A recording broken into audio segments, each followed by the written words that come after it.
Hi guys, welcome back again. Alphalio is back, Anson Kochito is back again, and this is the post-match analysis of the match between Chelsea FC, Chelsea Football Club, and Tottenham Hotspur. Like I said, blue is the color, green is the game. We are together, cause winning is our aim.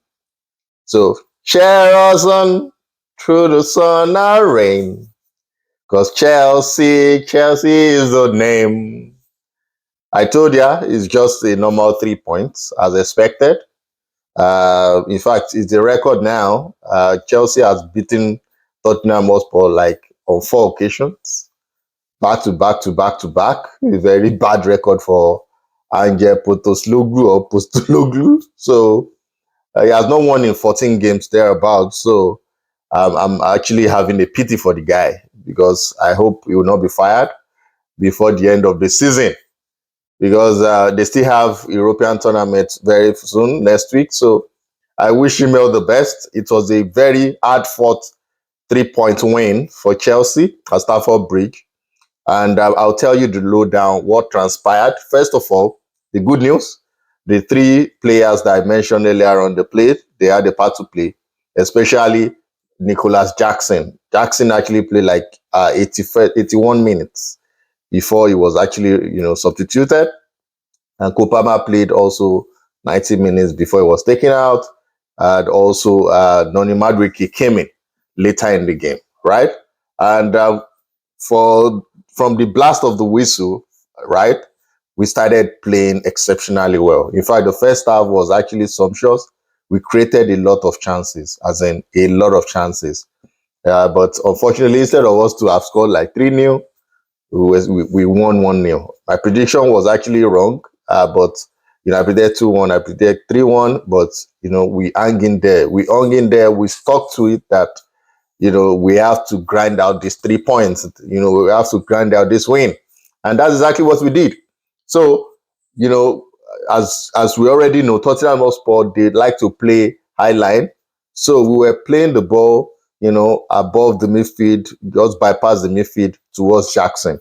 So from the blast of the whistle, Jackson actually hit the post, right? Because it was actually a menace.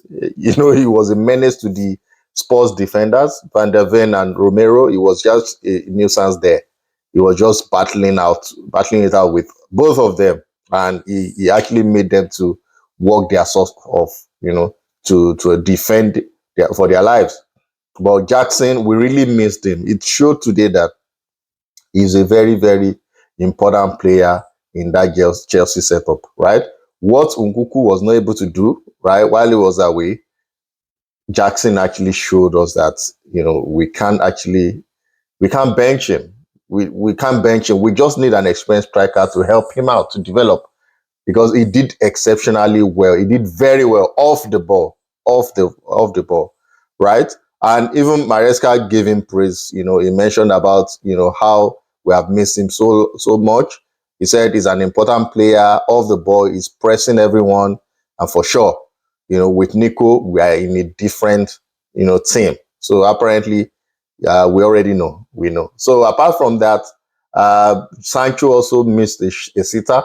He got a cross and he actually stopped it very well, and he hit the ball towards the post. Unfortunately, the way the guy hit the ball, this guy, I know he has some kind of technical ability, but that decision was not good enough. I expect him to even slam the shots, not to place it very close to the keeper.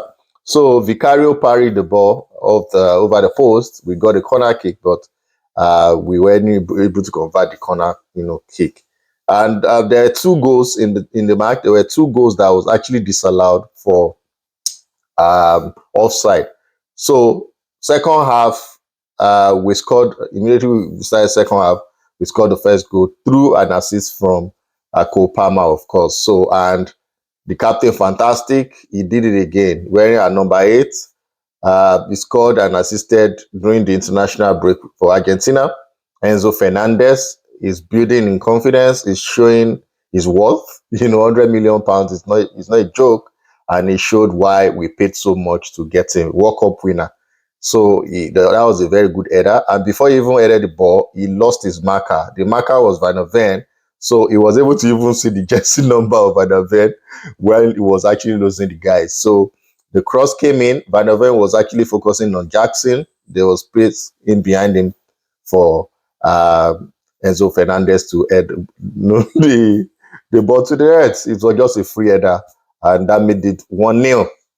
So after the 1-0, immediately, like 6 minutes after, we scored the second goal. It was a free kick from the right, and it was actually ruled out for offside. The goal was scored by Moses Caicedo. What an excellent shot. But unfortunately, the VAR ruled it for offside. Had it been it's 2-0 at that point, that means the game is just dead and buried. But it gave it gave Tottenham confidence that they can fight back. And they really, really fought back. But what I see overall is Tottenham, there's something wrong with that team. That team wasn't good enough today.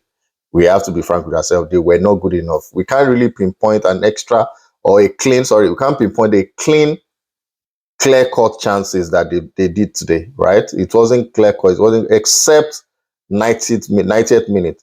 The 90th minute, that was when our keeper, Robert Sanchez, actually saved us, because there was the cross right from the right-hand side from Bernard Johnson. He came in as a substitute, and he crossed over to the left-hand side to Son. So Son actually was able to slide through, and Robert Sanchez was able to parry it out. So it was so close, because it was on the mark of 90 minutes. So it will have been 1-1. But thank goodness that Sanchez bailed us out. Before then, the Spurs actually scored an equalizer, but VAR helped us out, because the build up to that goal, there was an infringement, there was a foul made by Papisa on Moses Caicedo. The guy hit his knee, and that was the build up to that goal that he scored. Sanchez messed it up. Had it been there was no foul, we have to actually criticize that Sanchez for that goal. But we were so lucky enough that there was that infringement before the transition of play, before they now scored that equalizer. So it was ruled out. But overall, between 90 minutes, and they gave them extra 12 minutes, both of us, extra 12 minutes. So we were actually fighting for our lives. There were substitutions that was made. Driscoll came in, Tosin came in. We played 5-4-1. We were packing the ball. We packed the bus. So, have like nine players back at the defense, Even Noni Madueke and Neto. Neto was the first line, and Noni was trying to help Neto out. But thank goodness we were able to scale through the match, and we are currently back to our fourth position ahead of Manchester City. Right now, we are fourth, and our point is 52 with 17 goal difference. We're tying with Manchester City in terms of goal difference, because Manchester City is 51 and they are fifth, and we have Newcastle 50. That's sixth. We have Aston Villa 48. That's seventh. So, in fairness to Chelsea, at this point, we have 8 games to go, and we're going to play Brentford next away. So if we can beat Brentford, at least we have hope, because these are games that we need to win. We are just 5 points adrift the third position, which is Nottingham Forest. Anything can happen. Forest can still lose, right? We'll be left with just 2 points. So if we win our game, so we can still make that top 3. Nothing is impossible. You just have to believe in yourself. I'm talking to Chelsea players right now, so they have to believe in themselves, and will achieve that Champions League football. But my man of the match is, who else? Enzo Fernandez. The guy is just exceptional. Caicedo also, you guys should give the guy his flowers. At the start of the game, he had a nudge on his knee by Sarr, and I was actually afraid that this guy should not go out, or else who was going to replace him in that midfield. But he played the whole 90.12 minutes. So that's ridiculous. The guy is just so good for me. So Fernandez, he starts, 89 minutes played. He had 1 goal, 61 touches, 41 out of 45 passes were completed, 1 shot on target, 1 shot off target. And he had, out of 7 ground duels, he won 3, and he had 1 interception and 1 tackle. So this guy is just very, very, very good. And Cole Palmer, in the assist in like for over 4 months now. I think this is the latest assist that he has made. 89 minutes played. That's Cole Palmer. 1 assist, 47 touches. Out of 24 passes, he made 20 to be completed. 2 key passes was made, and he made 2 crosses completely. He completed 2 crosses out of 5. He completed 3 long balls out of 4. He created 1 big chance, 2 shots on target. Out of 2 dribbles, he completed 1. Out of 9 ground duels, 1. He won 5 out of 9. He made 2 clearances, and he had 3 tackles as well. So, and the last one which I'll mention is Malo Gusto. Malo Gusto really, really tried today as well, right? He played the whole 90 minutes. 6 clearances was made, 1 block shot, 2 interceptions, 1 tackle, 74 touches.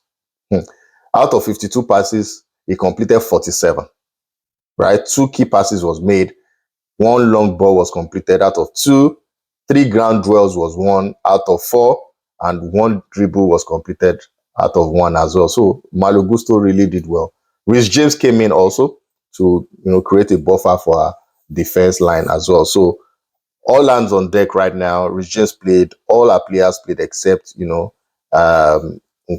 because we need to grind out our results. But overall, there's hope in the horizon. There's hope right now that if it's top 5 that is going to qualify for Champions League, Chelsea should be part of the top 5. I know Villa is on form, Newcastle is also on form, City is just ridiculous, but unfortunately, Haaland is injured and he may be out for the rest of the season. And they'll be focusing on Mamouche to help them out. But regardless, we should focus on our destiny is in our hands. We should focus on our own games. So the next game we'll play, like I said, on Sunday, it will be away at Brentford, and we also have Ipswich to play as well. We also have the Europa Conference League that we'll be playing. So it is the crunch time. They run into the end of the EPL and also the Europa Conference League. So I wish my lads all the best, but currently blue is the color, football is the game. I really love this blue team and the unity among the team. So guys, after Ipswich we play Fulham. So all these 3 games that we're approaching now, it is a win, must win. It is a final. And Levi Kowe, when he was even interviewed by Sky Sports, he mentioned it that every game now is a must win, and we have to grind out those results. The target is top 4. We will not fail, we will not falter. And we pray the luck, God of football, will be by our side. We're actually going to make it count and fulfill this goal. Thank you for liking, for subscribing. This is the post-match analysis for Chelsea against Tottenham. Your boy Afalio and Enzo is signing out for tonight. Cheers, guys, and have a wonderful day. Bye.